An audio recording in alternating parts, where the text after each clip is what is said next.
4। نے کہا ریجن لا کے. اچھا اس میں دو چیزیں ہیں، کیونکہ میر متقی صاحب جو انڈیا میں ہیں اس وقت افغانستان کے وزیر خارجہ، وہ کہتے ہیں کہ انڈیا ہمارا دوست ہے، وہ اپنی جگہ پہ. لیکن اگر یہ انڈرسٹینڈنگ سے ہوا نا افغان حکومت کی، کیونکہ بھی رشیا میں جو اجلاس ہوا تھا اس کے بعد، تو دس از گڈ، بہت اسمارٹ موو ہے. اور اگر نہیں بھی انڈرسٹینڈ تو تب بھی اسمارٹ موو ہے. لیکن پاکستان کے لیے اب جو خطرہ ہے نا وہ مزید بڑھ جائے گا. میرے پاس اطلاعات ہیں کہ بھی آپریشن ہوا، 11 شہادتیں ابھی کچھ دیر پہلے ہوئی ہیں، میرے پاس یہ خبریں ہیں، مگر اس کو ذرا میں آئی ایس پی سے کنفرم کروں تو زیادہ بہتر ہے. پاکستان کے لیے چیزیں بڑی چیلنجنگ ہو جائیں گی. اور اگر افغان حکومت کے ساتھ انڈرسٹینڈنگ کے ساتھ کیا کہ جی یہ ٹارگیٹ ہم نے کر دیا، لاک کر دیا، ہم کرنے جا رہے ہیں پلیز، تو this is another thing. Otherwise دوسری صورت میں یہ پاکستان کے لیے ایک بہت بڑا چیلنج بھی ہوگا نا سر. بہرحال اگر یہ ایک بات جانو ساری بات یہ تو ہوگا، لیکن اگر یہ ہو جائے تو پھر کمال بات ہے. ٹرمپ صاحب کا پہلے ذکر کروں پھر باقی خبریں بتا دیتا ہوں. جی بریکنگ یہ ہے، ڈونلڈ ٹرمپ صاحب جو بار بار پاکستان کے منہ سے نکلوا رہے تھے، اسرائیل کے منہ سے نکلوا رہے تھے، کمبوڈیا کے منہ سے نکلوا رہے تھے، آذربائیجان کے منہ سے نکلوا رہے تھے، آرمینیا کے منہ سے نکلوا رہے تھے، ان کو نوبیل کی کمیٹی نے نامزد کرنا بھی پسند نہیں کیا. تو 3-4 نومینیز ہیں، اس میں سے ہمیں بڑا ہارڈلی چننا ہے کسی ایک کا نام. نو، تم اس لائق ہی نہیں ہو. جسے چنا ہے سر وہ ایک خاتون ہے، اس کا تعلق ہے وینزویلا سے. اس خاتون کا نام ہے ماریا کورینا میکاڈو. ان کو ملا اور خدمات ان کی کیا سن لیں. اب ذرا ڈونلڈ ٹرمپ کا اس سے ریلیٹ کیجئے گا کوئی ہے، تم ایران پہ کرو حملے، تم اسلحے دو اسرائیل کو، بھونو 70,000 بندہ، تم کرو یار حزب اللہ کی انٹیلیجنس دو، تم کرو سیریا پہ حملہ، تم کرو لبنان پہ حملہ، یار تم کرو قطر پہ حملہ، تم دو پیسے، تمہیں تمہاری خواہش پہ نوبیل مل جائے. نہیں سر، یہ ناروے کے نوبیل نے بتایا کہ نہیں ایسا نہیں ہے.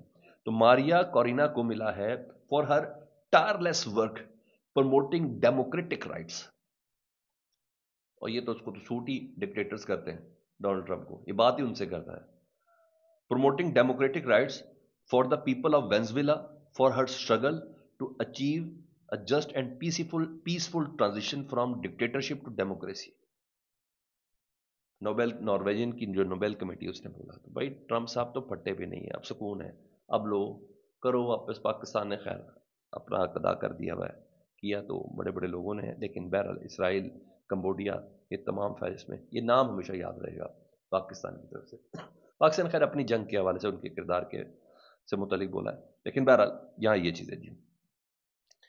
اب آؤں ذرا میں اس خبر کی جانب جس سے متعلق میں نے آپ کو تفصیل بتانی سر. وہ علی امین گنڈا پور صاحب نے وزیر اعلیٰ ہاؤس چھوڑ دیا. رات کو کھانے کے بعد تمام M N As, M P A, senators کو انہوں نے کھانا دیا. ان کے بعد آلموسٹ 84 پہنچے تھے، کھانا دیا. کھانا دینے کے بعد وہ صبح انہوں نے تمام سے گلے شلے ملیں جی. اور نہ صرف علی امین گنڈا پور صاحب گئے جی، بلکہ علی امین گنڈا پور صاحب کے ساتھ آپ کو یہ بھی بتا دوں بیرسٹر صاحب از نو مور. جی ہاں، ان کا بھی ریزائن آ گیا ہے میرے پاس جو ہے خبر ہے اس کے مطابق.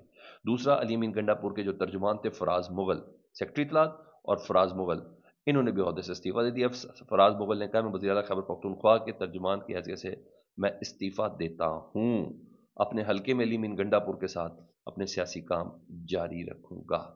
میں نے کہا رہی بات استعفیٰ، وہ تو ہم نے پرسوں رات کہیں پہنچ دیا گورنر تھوڑا سا تماشا کریٹ کرنے کی کوشش کر رہے ہیں، ادروائز کچھ بھی نہیں ہے جی. ہاں ایک جملہ بڑا مزیدار تھا، عطا اللہ طارق صاحب کل بہت زیادہ بول رہے تھے نا سہیل افریدی صاحب سے متعلق، ان پہ الزامات لگا رہے تھے کہ یہ دہشت گردوں کے حامی ہیں، ہم نہیں بننے دیں گے. مجھے جملہ اچھا لگا. سہیل افریدی وزیر اعلیٰ بنتے ہیں نہیں بنتے ہیں یہ حق پی ٹی آئی کا ہے، اور یہ پی ٹی آئی کا ہی رہنے دیں. لیکن جس طریقے سے اذیت و تکلیف ہے اس سے اندازہ بہرحال ہو رہا ہے کہ نہیں آپ کو بڑا مسئلہ ہے. یہ پی ٹی آئی کا کہ وہ بھائی اپنا عوام نے چنا ہے، وہ جس کو مرضی اپنا وزیر اعلیٰ لائیں، جس کو نہیں لائیں. کیا پی ٹی آئی کو یہ حق ہے آپ دیتے ہیں کہ مریم نواز کو وزیر اعلیٰ نہیں بننے دیں گے؟ وہ بن گئی، جو کچھ ہوا جیسے بھی ہوا بننے نہیں دیں گے. سہیل افریدی چیف منسٹر کا اسپیشل اسسٹنٹ تھے جی ہاں، اور پھر فل وزیر. تو اس لیے جب پہلے فل اسسٹنٹ تھے، وزیر تھے، تب تک عطا طارق وغیرہ نے کچھ نہیں بولا. سمجھ آئی؟ اب ان کو وہ نظر آ رہا ہے، تو تکلیف ہے، اس بندے کے میرٹ پر آنے پہ تکلیف ہے، وہ مجھے باقاعدہ طور پر نظر آ رہا ہے ان تمام گفتگو کے ساتھ نا. اور اس میں ایک جنید صاحب کی اسٹیٹمنٹ بھی بڑی زبردست ہے، جنید اکبر صاحب کی، وہ بھی میں آپ کے سامنے رکھ رہا ہوں. جنید اکبر صاحب کہتے ہیں مرکزی حکومت کی چیخیں بتا رہی ہیں کہ سہیل افریدی کو خان صاحب نے نامزد کر کے چوٹ صحیح جگہ پر لگائی ہے. جی ہاں، حامد میر صاحب کہتے ہیں سہیل آفریدی اس لیے مختلف ہے کیونکہ وہ کے پی کی تاریخ کے پہلے وزیر اعلیٰ ہوں گے جن کا تعلق قبائلی علاقوں سے ہے. یہ جی، اس سے پہلے کہ عمران خان صاحب کے اس بیان کی طرف آؤں میں، جو انہوں نے 342 کا بیان سامنے آیا اور بشرا بی بی کا آیا، یہ سننے سے ٹی ایل پی کا اسلام آباد کی طرف مارچ جاری ہے جی. راولپنڈی اسلام آباد میں موبائل فون سروس معطل ہے، مرکزی راستے سیل ہیں، رواڑ، ٹی چوک، فیض آباد، 26 نمبر چرنگی، کرال چوک پر کنٹینر لگے ہیں، پولیس کی بھاری نفری تعینات کی گئی ہے. راولپنڈی اسلام آباد میں آج انٹرنیٹ کی سروس مکمل طور پر بند ہے. جی ہاں، سروس معطل ہے اس ٹائم. یہ خبریں اس وقت آ رہی ہیں اور اس سے ریلیٹ کرنی ہے. چوک یتیم خانہ میں حالات کشیدہ ہیں، شیلنگ وغیرہ وہاں اس وقت ہو رہی ہے جی. اور ٹی ایل پی کی بڑی تعداد ہے تو اس وقت اچھا خاصا ادھر لاٹھی چارج ہو رہا ہے. ٹھیک ہے، اب آؤں ذرا اس 314 کے اس بیان کی طرف جو عمران خان صاحب کی طرف سے آیا. اور اس بیان میں 342 کا جی، عمران خان صاحب کہتے ہیں کہ توشہ خانہ 2 کیس میں عمران خان اور بشرا بی بی کے بیان کا مطابق کہ 2018 توشہ خانہ پالیسی کے مطابق تحفے سے متعلق صرف رپورٹ نہ کرنے پر قانون کے مطابق ایکشن لیا جا سکتا ہے. ملٹری سیکرٹری نے مجھ سے پوچھ کر رپورٹ کیا، پھر بلغاری سیٹ کی توشہ خانہ رولز کے مطابق قیمت 59 لاکھ روپے لگوائی گئی، جس کی آدھی قیمت 29 لاکھ دے کر قانون کے مطابق تحفہ ہم نے اپنے پاس رکھ لیا. ایف آئی اے کے دائرہ اختیار سے متعلق توشہ خانہ رولز مکمل خاموش ہیں. انعام اللہ خان جو ان کا غدار ہے جی، اس کو کبھی نہیں کہا کہ سہیب عباسی پر پریشر ڈال کر کم قیمت لگوائے. اگر فرض کریں انعام اللہ شاہ نے مئی 2021 میں مجھے اتنا فائدہ دیا، اربوں روپے کا فائدہ دے دیا، تو پھر میں نے جولائی کے مہینے میں 70,000 تنخواہ، جی ہاں، یعنی اس نے مجھے پروسیکیوشن کے مطابق 3 ارب 20 کروڑ کا اس سے مجھے نقصان پہنچایا. تو پھر مئی میں پہنچایا تو میں نے جولائی میں 2021 میں اس کو بدنیتی کی بنیاد پر اس کو کیوں نکالا انعام شاہ کو، جس کا وہ موسا نکال رہا ہے. انہوں نے کہا میں نے کیوں نکالا؟ انہوں نے کہا دراصل مسئلہ یہ ہے کہ وہ جہانگیر ترین کا ٹول تھا جس نے توشہ خانہ 1 2023 میں گواہی دیتے ہوئے بلغاری سیٹ کی بھی قیمت کم لگوائی. کہیں ذکر نہیں، نہ ہی سہیب عباسی نے ذکر کیا. اب توشہ خانہ 2 میں اگر دونوں یہ بیانات دے رہے ہیں کہ میرے کہنے پر قیمت کم لگوائی، تو پھر اٹلی سے نیب کی قیمت کا تخمینہ تقریباً 7 کروڑ جو لگوایا وہ تو اب نیب ترمیم ہو چکی، نیب کا دائرہ اختیار نہیں ہے، وہ کیسے لگوا سکتے ہیں؟ اور چیئرمین نیب بھی وعدہ معاف گواہ سہیب عباسی کی معافی کو بغیر اختیار کے منظور کر لیا. ابھی تک 300 کے قریب من گھڑت کیسز بنائے جا چکے ہیں، مجھے اور میری بیوی کو سیاسی انتقام کا نشانہ بنایا جا رہا ہے.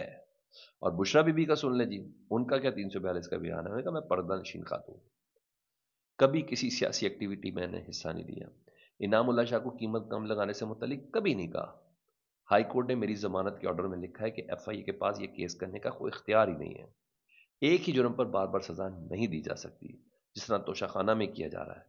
ایف آئی اے کو پہلے ممنوعہ فنڈنگ کیس، پھر سائفر کیس سے کچھ نہیں ملا، تو اب یہ کیس بنا رہے ہیں میرے اور عمران خان کے خلاف. یہ عمران خان صاحب کا رسپونڈ آیا اس کیس سے متعلق. جی چیزیں تو ہیں، اور کل عمران خان صاحب نے اپنے حوالے سے کوئی گواہ بھی نہیں پیش کیے، اور کم از کم اتنا ان کو طے ہو چکا ہے کہ بھائی یہ سزا ملنی ہے تو پھر اسلام آباد ہائی کورٹ چلیں گے. کم از کم ادھر سے پھر 190 ملین پاؤنڈ کیس میں تو جو سزا معافی کا والا معاملہ ہے وہ سب سے پہلے آئے گا، کیونکہ بقول سلمان صفدر صاحب کی یہ معاملہ 15 منٹ کی سماعت کا بھی نہیں ہے، لیکن سماعت شروع تو ہو. فیڈ بیک سے متعلق ضرور آگاہ کریں. اپنا بہت خیال رکھیں. اللہم صلی علی محمد و آل محمد.